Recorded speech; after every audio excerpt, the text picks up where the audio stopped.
Tinitinag na isa sa katuparan ang pangarap ng lokal na pamahalaan ng Vinsons na magkaroon ng Poblacion Heritage Tour o isang tour package para sa mga turistang mayroong interes sa makulay na kasaysayan ng munting bayan na isinasalarawan ng mga lumang gusali o ancestral buildings na nasa poblasyon ng bayan. Ito'y matapos na pasinayaan itong Setyembre 27 ang Vinsons Heritage Education Museum na nakalagay mismo sa Gabaldon Building na nasa Vinsons Pilot Elementary School. Ang pagpapasinaya ay pinangunahan ni Provincial Museum Curator at OIC Provincial Tourism Operations Officer Sir Abel Icatlo, kung saan panauhing pangdangal naman si Miss Amy Garong na mula pa sa National Museum of the Philippines na manghang-mangha sa ganda ng museo at kung paanong napreserba ang anyo ng edipisyo kahit pahalos isang siglo na ang nakararaan. Looking back, as early as 2017 to 2018, your tourism officer, Ma'am Florence Mago, and Mr. Vecino came to our office in Manila, inquiring about the possibility of having some of the artifacts be exhibited here in Vinsons. Dr. Boluña informed her that the best way is to have the artifacts replicated. I do not know how many visits Ma'am Mago did before the Memorandum of Agreement for the replication of the 7 jars and pots were signed by both parties. I thank Ma'am Mago and her team for their unwavering efforts and initiative to have the pots, even if there are replicas, to be exhibited here. We started since 2018 na ma-start itong pagbuo ng Gabaldon.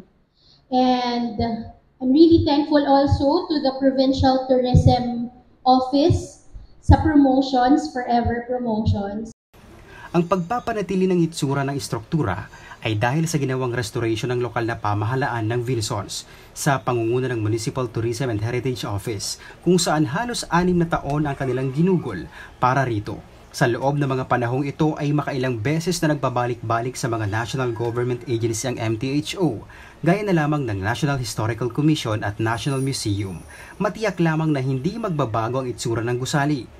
Masusing nakipag-ugnayan din ang MTHO sa Department of Education dahil ang Gabaldon Building ay nasa loob ng paaralang elementarya.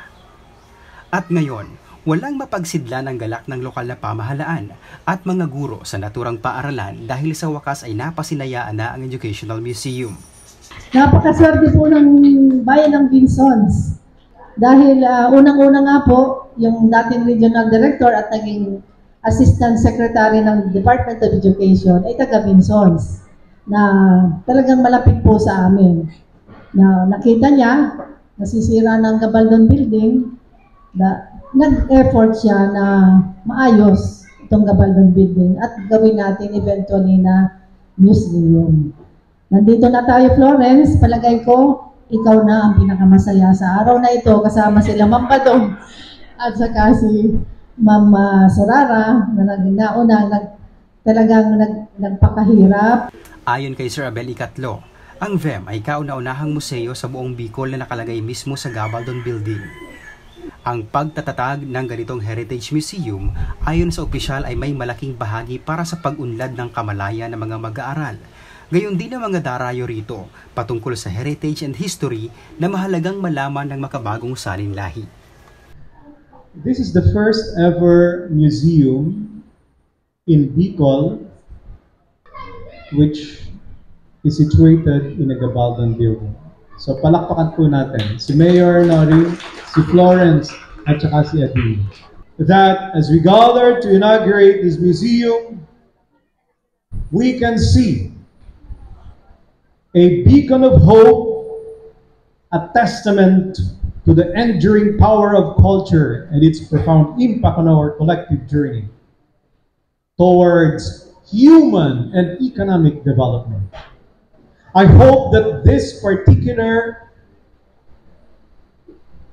tourism product will become an ignition point for more economic activities in the municipality of Vinsons because this will serve as a platform for future investments. This will serve as a magnet for greater interest This will serve as a powerful tool for education for a lot of our young people, not only in Camarines Norte, but for the entire country.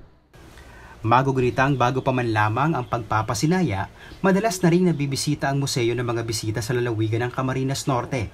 Naging tanggapan din ito ng mga bisitang papunta sa isla ng Calaguas kung saan dito nagsasagawa ng information education ng MTHO ukol sa iba pang magagandang destinasyon ng Vinsons. Dito rin ipinapakita ng tanggapan ang paggawa ng mga kakanin na sa Vinsons lamang matatagpuan. Samantala, hindi naman tumitigil ang MTHO sa paghahanap ng mga lumang kagamitan na maaaring nasa mga sulok lamang ng bayan na maaaring mailagay sa Vinsons Heritage Education Museum.